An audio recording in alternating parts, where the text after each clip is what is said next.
Hello everyone, welcome to my YouTube channel chemistry by Kumar Sushil Jahangir. आज हम chapter number 2 को continue करने वाले हैं। इसमें हम लेंगे अणुसंख्यक गुणधर्म का चौथा जो टाइप है नंबर 4, परासरण दाब। इससे पहले हमने वाष्प दाब का अपेक्षिक अवनमन, क्वथनांक अवनयन और हिमांक का अवनमन पढ़ लिया है। अगर डायरेक्ट आप ये वीडियो देख रहे हैं तो शुरू से नंबर 1 वीडियो आप देखें, फिर इस वीडियो तक पहुंचे ताकि आपको समझने में दिक्कत नहीं हो। देखो, परासरण दाब को समझने से पहले हम बात करते हैं परासरण की। तो परासरण क्या होता है? विलायक के अणुओं का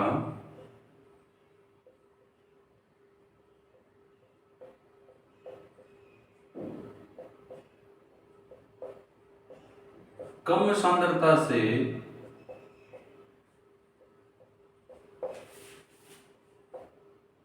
अधिक सांद्रता की ओर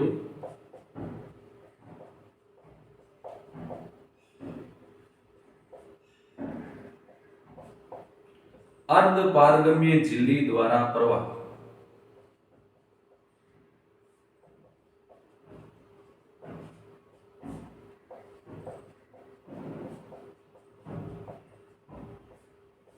विलायक के अणुओं का कम सांद्रता से अधिक सांद्रता की ओर अर्धपारगम्य झिल्ली द्वारा प्रवाह परासरण कहलाता है।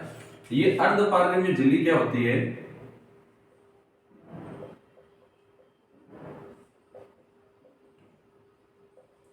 अर्धपारगम्य झिल्ली को शॉर्ट में हम एसपीएम भी लिखते हैं। नोट्स में कहीं देखोगे तो आपको एसपीएम मिलेगा। इसका मतलब होता है, एस का मतलब होता है सेमी, और पी का मतलब होता है परमिएबल, और एम का मतलब होता है मेम्ब्रेन। अर्धपारगम्य झिल्ली ये एक सतत शीट होती है, शीट जैसी होती है, जिसमें छोटे छोटे छिद्रों का जाल होता है। अर्धपारगम्य झिल्ली से केवल विलायक अणु ही प्रवाहित हो सकते हैं। तो विलायक अणुओं का प्रवाह होता है, विलेय के अणु का प्रवाह नहीं होता। अर्धपारगम्य झिल्ली एक सतत शीट होती है जिसमें छोटे छोटे, बिल्कुल जैसे मान लो ये शीट है, इसमें छोटे छोटे छिद्रों का जाल होता है। इन छिद्रों में से केवल विलाय के अणु ही प्रवाहित हो सकते हैं, विलेय के अणु प्रवाहित नहीं होते। इसीलिए पारगम्य तो है, लेकिन इसको क्या बोलते हैं? अर्धपारगम्य, क्योंकि केवल विलाय के अणु ही प्रवाहित होते हैं, विलेय के अणु नहीं होते हैं। तो एक हो रहा है, एक नहीं हो रहा है, इसलिए नाम आया अर्धपारगम्य झिल्ली। जो संश्लेषित अर्धपारगम्य झिल्ली है वो सेलोफेन की बनी होती है। अब परासरण से मिलता जुलता एक और वर्ड है ताकि कंफ्यूज नहीं हो। विसरण होता है विलेय के अणुओं का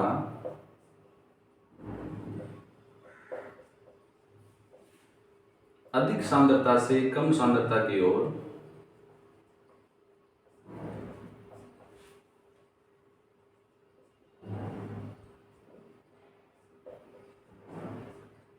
श्वेत प्रवाह।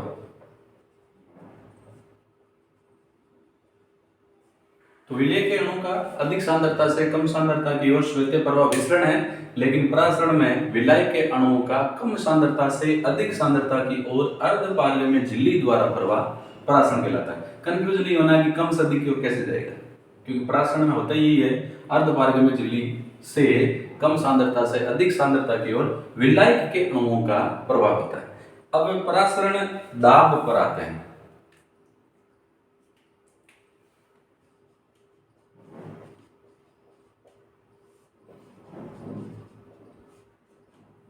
परासरण दाब की परिभाषा कहें तो परासरण की क्रिया को रोकने के लिए लगाया गया अतिरिक्त बाह्य दाब परासरण दाब कहलाता है। अब इसको हम एक एक्सपेरिमेंट से समझते हैं।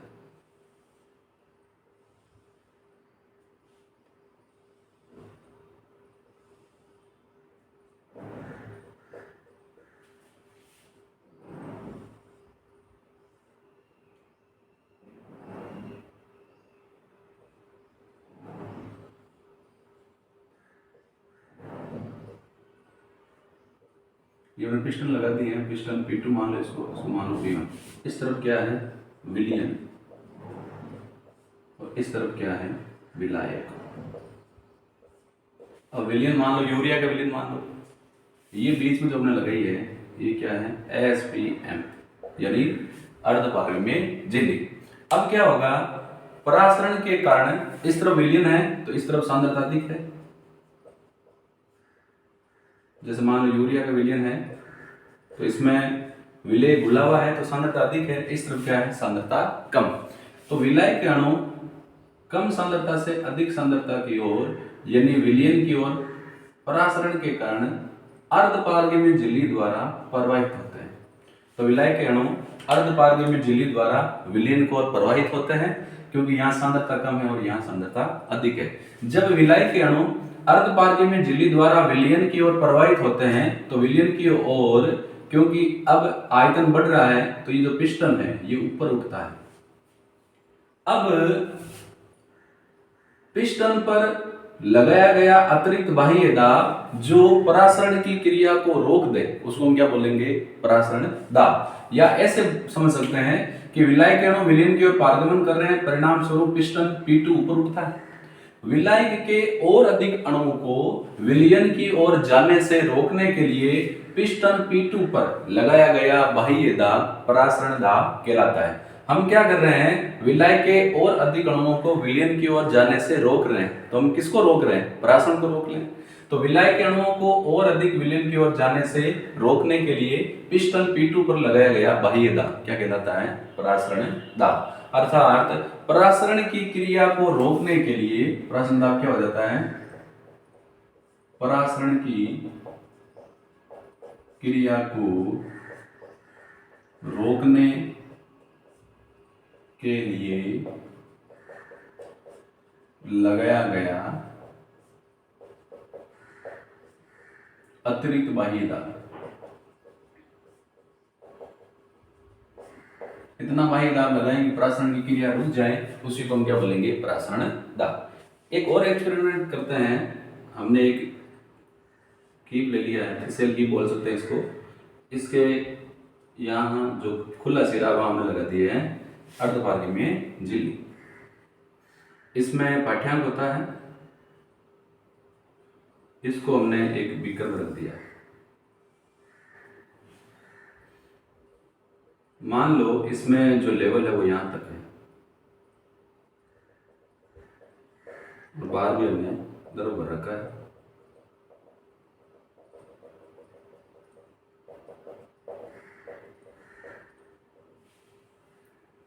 अब इसको, ये जो कीप है इसके अंदर मान लो है यूरिया का विलयन,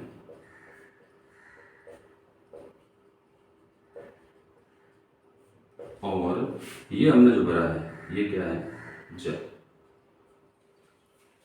और ये क्या है, SPM अर्धपारगम्य झिल्ली। अब क्या होगा, बाहर केवल जल है, अंदर यूरिया का विलयन है, यानी अंदर सांद्रता अधिक है। तो विलय के अणु यानी जो जल है यहाँ विलय का कार्य कर रहा है, ये परासरण के कारण अर्धपारगम्य झिल्ली द्वारा धीरे धीरे कीप के अंदर जाएगा। परिणाम स्वरूप जैसे जैसे जल के अणु इसके अंदर जाएंगे इस कीप का जो लेवल है द्रव का वो बढ़ जाएगा। मान लो लेवल यहां से लेके यहां तक आ जाता है, तो मैं इसको थोड़ा डार्क कर देता हूं।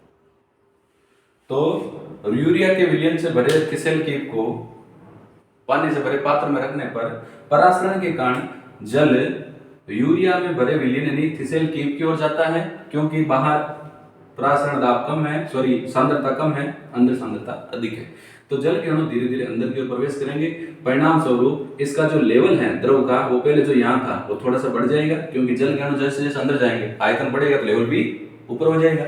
मान लो ये लेवल जो बड़ा है, मैंने बताया है कि इसके अंदर पाठ्यांक लिखा होता है, तो मान लो जो लेवल है उसको हमने ज्ञात किया, वो कितना आ गया, H।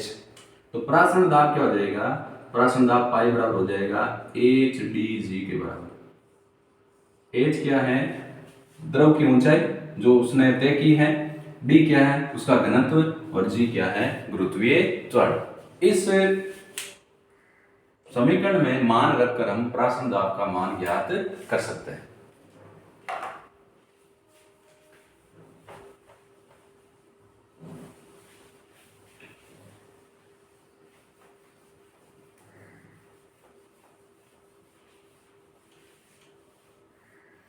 परासरण जो होता है, परासरण दाब अणुसंघीय गुणधर्म है, ये विलेय की सांद्रता के समानुपाती होता है। तो परासरण दाब अगर फॉर्मूला निकालना चाहे, पाई बराबर ये होता है CRT। C क्या है? C है सांद्रता, और सांद्रता की हमने परिभाषा पढ़ी है, विलयन के इकाई आयतन में उपस्थित विलेय के मोलों की संख्या। तो इसको ऐसे भी कर सकते हैं, विलेय के मोलों की संख्या बटा विलयन का आयतन गुणा RT। अब देखो N क्या है यहाँ पर? N है विलेय के मोल, और मोल बराबर क्या होता है? पदार्थ की मात्रा बटा उसका अनुभार। तो N की जगह लिख देंगे विलेय की मात्रा बटा अनुभार इंटू V, और उसके गुणा में RT। W क्या है? W है विलेय की मात्रा, M क्या है? विलेय का अनुभार, और V क्या है? विलयन का आयतन। T क्या है? परमताप। ये केल्विन में ही होना चाहिए, अगर डिग्री सेंटीग्रेड में है तो नंबर की इक्वेशन में हमें केल्विन में बदलना पड़ेगा। और R क्या है? गैसीयता, जिसका मान होता है 0.0821। तो ये जो हमने समीकरण 3 निकाले हैं, पाई बराबर CRT, पाई बराबर N/VRT, और पाई बराबर W/M V गुणा RT। पाई क्या है? पाई है परासरण दाब। इन तीनों फॉर्मूलों को हमें अच्छे से ध्यान में रखना है। इन तीनों फॉर्मूलों पर कई बार बोर्ड में क्वेश्चन आए हुए हैं। इनसे रिलेटेड जो क्वेश्चन है उनका वीडियो मैंने ऑलरेडी अपलोड करके रखा है, चैप्टर 2 से महत्वपूर्ण प्रश्नोत्तर वाले वीडियोज में, वहां जाकर आप देख सकते हैं। अब परासरण से रिलेटेड कुछ घटनाएं हम पढ़ रहे हैं। एक होती है सोफ, जिसको अंग्रेजी में बोलते हैं एडिमा।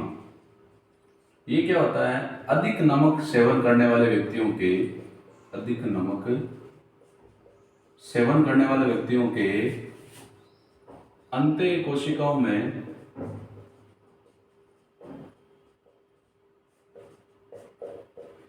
जल अवशोषण के कारण होने वाली सूजन।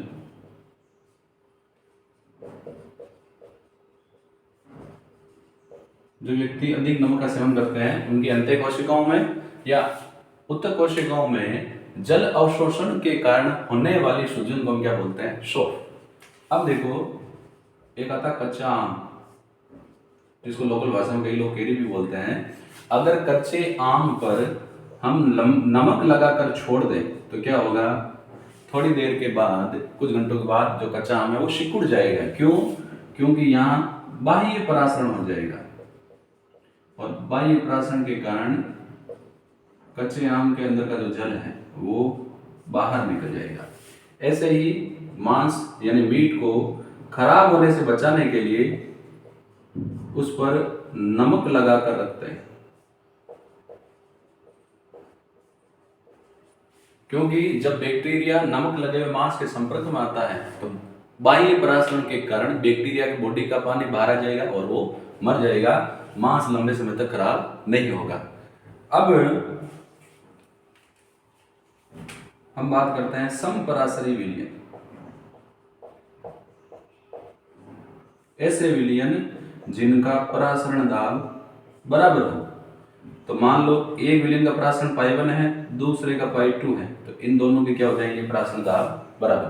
तो ऐसे विलयन जिनका परासरण दाब बराबर हो समपरासरी विलयन कहलाते हैं।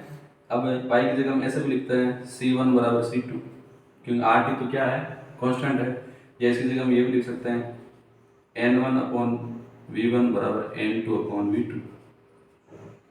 तो ये किसके लिए? समपरासरी विलयन के लिए है। लेकिन मान लो अगर पाई 1 ग्रेटर देन है पाई 2 से, तो पाई 1 क्या हो जाएगा? अधिक परासरी विलयन। वे विलयन जिसका परासरण दाब अधिक हो, और जिसका परासरण दाब कम हो वो क्या कहलाएगा?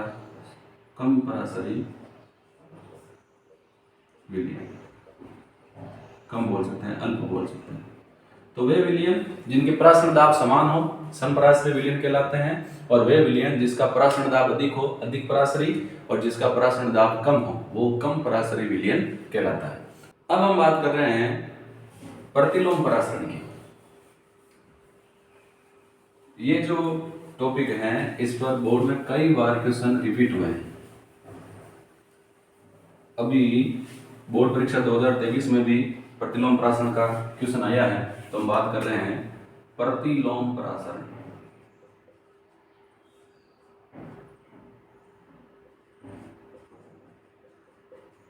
प्रतिलोम परासरण को अंग्रेजी में बोलते हैं रिवर्स, यानी प्रतिलोम, और परासरण को बोलते हैं ऑस्मोसिस। इसको शॉर्ट में बोलते हैं आरओ। विभिन्न प्रकार के आरओ प्लांट जो लगाए जा रहे हैं या जो आरओ होते हैं वो इसी सिद्धांत पर कार्य करते हैं। प्रतिलोम परासरण क्या होता है? यदि विलयन पर परासरण दाब से अधिक बाह्य दाब लगाया जाए, विलयन का जो परासरण दाब है उससे अधिक बाह्य दाब लगाया जाए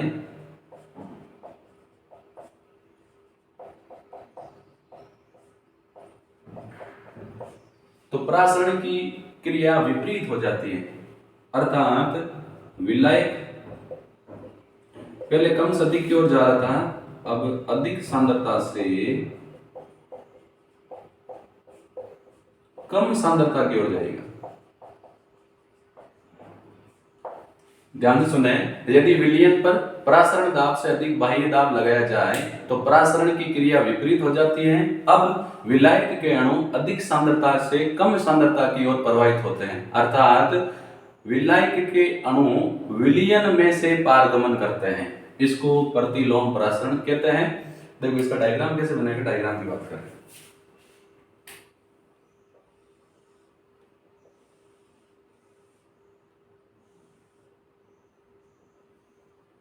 बीच में तो एसपीएम तो होगी, अथवा में जीबी।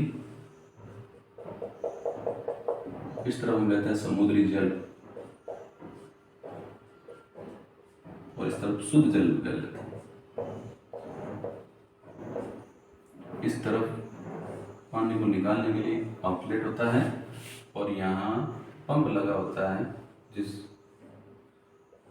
की सहायता से बाह्य दाब लगाया जाता है। एक प्रतिलोम परासरण का डायग्राम है। जैसे ही हम इलेक्ट्रिक की सहायता से यहाँ पर जैसे ही परासरण दाब से अधिक दाब लगेगा, अब क्या होगा, पहले ओरिजिनल होना चाहिए कि ये जो जल है इस तरफ आना चाहिए, लेकिन अब ये तो परासरण के कारण होता है, कम सांद्रता से अधिक सांद्रता की ओर प्रवाह। लेकिन अगर विलयन पर परासरण दाब से अधिक दाब लगा दिया जाए तो परासरण की क्रिया विपरीत हो जाएगी। अब समुद्री जल में से शुद्ध जल के अणु पारगमन करते हैं। इसमें जो शुद्ध जल के अणु हैं वो अर्धपारगम्य झिल्ली की सहायता से शुद्ध जल की ओर आ जाएंगे, जिसको अलग कर लिया जाता है। इस प्रक्रिया का उपयोग समुद्री जल का विलवणीकरण करने में किया जाता है या समुद्री जल को पीने योग्य बनाने में किया जाता है। अब जो समुद्री जल है इसमें कई प्रकार के लवण बुल्ले होते हैं। जैसे ही बाह्य दाब लगाएंगे तो समुद्री जल में केवल शुद्ध जल के अणु अर्धपारगम्य झिल्ली द्वारा एक साइड इकट्ठे हो जाएंगे और शुद्ध जल को हम फिर यहाँ से जो आउटलेट है इसकी सहायता से अलग कर लेंगे। तो यहाँ पर जो परासरण दाब है ये टॉपिक समाप्त होता है। अगर मेरे वीडियो जो मैं आपको अवेलेबल करवा रहा हूँ आपके लिए हेल्पफुल हैं तो मेरे YouTube चैनल को लाइक, शेयर और सब्सक्राइब जरूर करें। हम फिर मिलेंगे। धन्यवाद।